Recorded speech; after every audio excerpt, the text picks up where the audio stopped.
House of the Dragon is gearing up for the Dance of Dragons, and these warriors are certainly going to be at the forefront. House of the Dragon has reached its conclusion, and so, the Dance of Dragons finally ignites. There are relatively few warriors introduced in Season 1, at least when compared to Game of Thrones, but that's not to say the warriors so far haven't proven themselves impressive specimens. Hey guys, welcome to my channel. Please don't forget to like and subscribe, and also click on the notification bell to remain updated. It's always good to have strength in such a brutal world, and these characters certainly have that in spades. Still, this being in Westeros, even their martial skill might not be enough to save them in the end, but at the very least, they can go out fighting. Number 1, Sir Quarl. Sir Qarl is a knight of little importance in the grand game, but nevertheless, a skilled one. When he isn't flirting with the king consort, he's often seen training with him,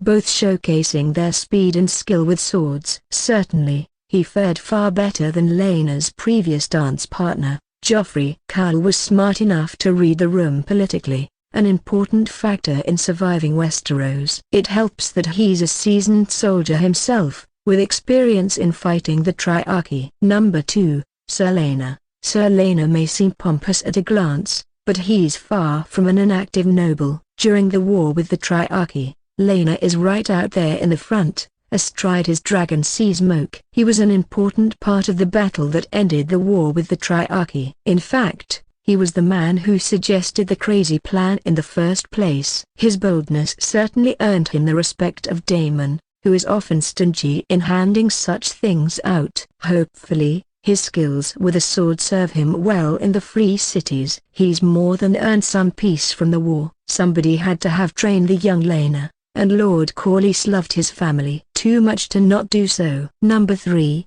Lord Qarl. Lord Qarl, much like his son, led his battles from the front lines. He showed no fear against the warriors of the Triarchy, and he cut an intimidating silhouette in the final battle. He also didn't reach his position of master of ships by being a mere politician. The Velaryons are strength and intelligence combined. Lord Qarl perfectly embodies both, even as he approaches his senior years. Unfortunately, old age finally caught him at the worst time, when his throat got slit in the Second War against the Triarchy. Number 4, Aemon Targaryen. Aemon Targaryen was introduced as a rather dour and bitter child, bullied by everyone for not getting a dragon of his own. However, that all changed when his aunt Laynor dies, leaving behind her dragon Vega riderless. Aemon tamed the grieving dragon and quickly became one of the most dangerous young men in Westeros as a result. He can't be on a dragon all the time,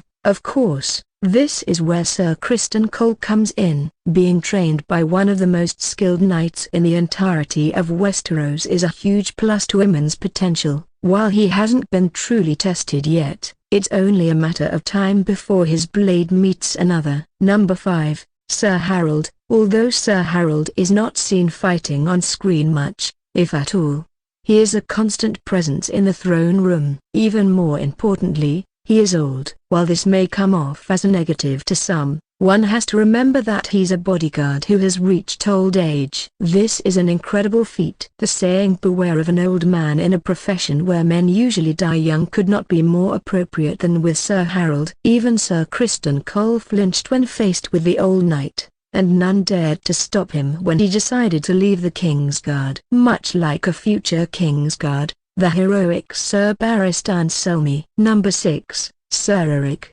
Along with his brother Eric, Eric serves on the Kingsguard loyally, although he is the more naive of the two. When Otto Hightower told him to find and bring Aegon to him, he did so without question. He even held his own surprisingly well against Sir Criston Cole. Unfortunately, he couldn't overcome the master duelist that was Sir Criston. Still, being part of the Kingsguard is no small feat. Unlike the Kingsguard during Joffrey's reign in the future, they still upheld high standards of honor. Even if the definition of honor varies for each Kingsguard. Honor meant something different for Sir Eric Cargill. Number 7, Sir Eric. Sworn to Prince Aegon, Sir Eric was disturbed at the degeneracy of his prince. So terrible was the prince's pastimes that when the time came to find him, Sir Eric did so with obvious reluctance. It was only his honor that prevented him from striking down Aegon himself. In the end, he chose to follow his own code of honor, one that wasn't bound to a king who didn't value it. He watched coolly as his brother lost to Sir Criston,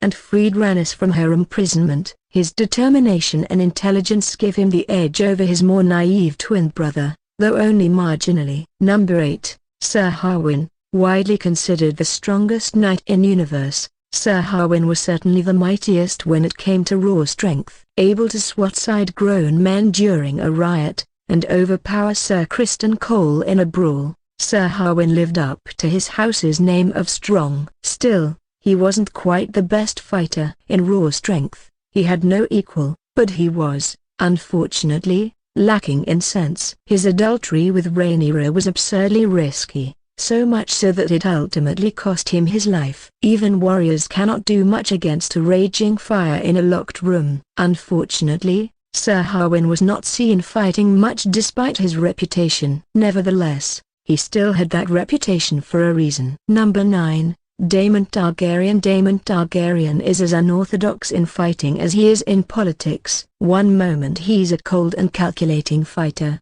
thinking his moves through and deftly dodging his opponent's wide blows. Other times, he's a bold berserker, bravely dodging hails of arrows to reach his targets. As Lord Commander of the City Watch and one of the generals during the First Triarchy War, Daemon's martial skill and intelligent mind were given much screen time. Plus, wielding the legendary sword Dark Sister allows him to cut through men like butter. Just ask Vaemond. Daemon Targaryen has only lost once on screen. This loss was to the incredibly skilled knight named Sir Criston Cole. Number 10, Sir Criston Cole. Once a bright-eyed and suave member of the King's Guard, Sir Criston Cole transformed into an absolute monster upon being rejected by Rhaenyra.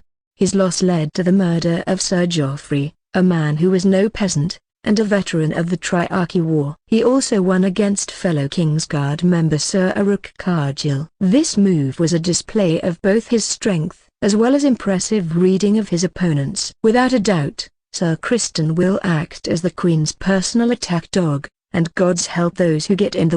Thanks for watching. Please don't forget to like this video and drop comments, and most importantly don't forget to subscribe and hit the notification bell so you don't miss anything.